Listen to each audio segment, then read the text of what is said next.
The Victoria Memorial is a large marble building in Kolkata, which was built between 1906 and 1921. It is dedicated to the memory of Empress Victoria, and is now a museum under the auspices of the Ministry of Culture. The memorial lies on the Maidan and is one of the famous monuments of Kolkata. The year 2021 is the 100-year anniversary of this marvelous building. In January 1901, on the death of Empress Victoria, then Lord Curzon suggested the creation of a fitting memorial. Lord Curzon proposed the construction of a grand building with a museum and garden. The Victoria Memorial's architect was William Emerson, who was also the chief architect of many iconic monuments of British India such as Crawford Market, Muir College, All Saints Cathedral, Taksinjai Hospital, and Nilambag Palace.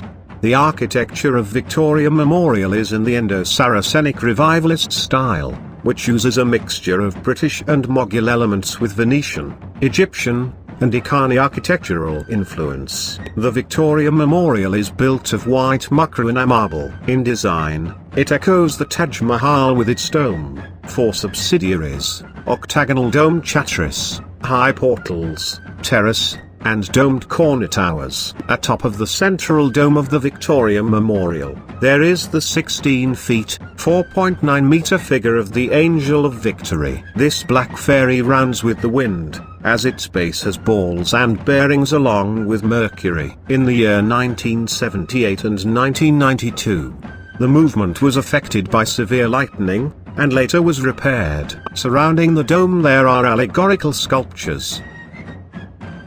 Motherhood, learning, and prudence. There are also statues symbolizing agriculture and naval power, and civil and military. There is a statue of Lord Curzon, and a beautiful mural under the statue of Lord Curzon representing him receiving homage of the tribal chieftains on the northeast frontier. Victoria Memorial has 25 galleries. These include the Royal Gallery, the National Leaders Gallery, the Portrait Gallery, Central Hall, the Sculpture Gallery, the Arms and Armoury Gallery, and the newer, Kolkata Gallery. It also has a collection of rare and antiquarian books such as the illustrated works of William Shakespeare, the Arabian Nights, and the Rubaiyat by Omar Khayyam, as well as books about Kathak dance and music by Nawab Wajid Ali.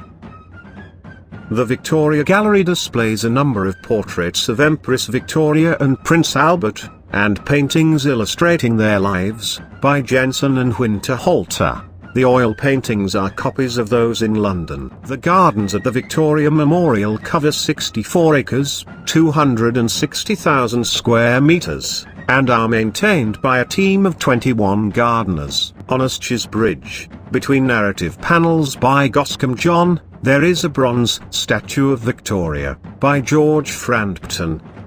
As we entered the memorial from the southern side, we can see a statue of a rider mounted on a horse, portrait of the King Edward VII.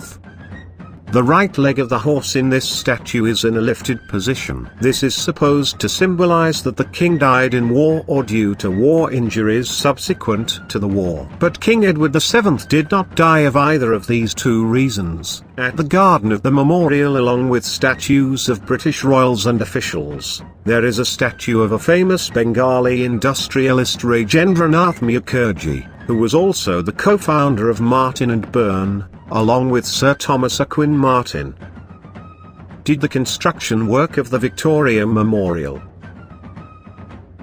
The Victoria Memorial was painted black in 1943 during World War II. This was done to camouflage the building and prevent it from being a target of Japanese bombing.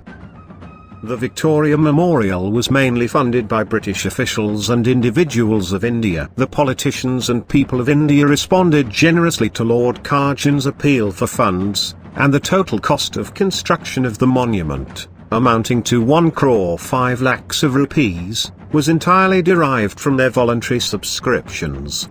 The Victoria Memorial is possibly the most awesome reminder of the British Raj to be found in India. This beautiful monument is not only representing the colonial past, but also the heritage of India, and will continue to fascinate the generations to come.